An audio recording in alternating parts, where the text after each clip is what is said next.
नमस्कार. मी दादासाहेब नीळ लोकसंघर्षमध्ये आपलं हार्दिक स्वागत. आजपासून आपण मित्र या विषयावर गोष्ट एका मित्राची हे सदर सुरू करतो आहे.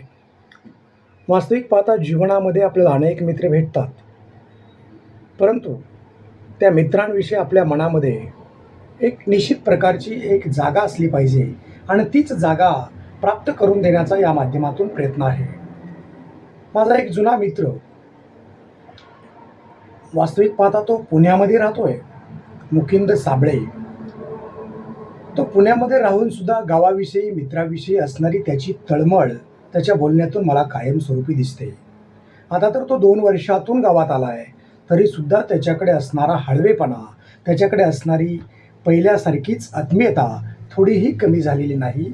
याचा अर्थ असा आहे की मित्र कितीही दिवसातून भेटला तरी त्याच्याविषयी, आपल्या मित्राविषयी त्याला वाटणारं प्रेम हे कायमस्वरूपी अमर असतं, ते कधीच मरत नसतं.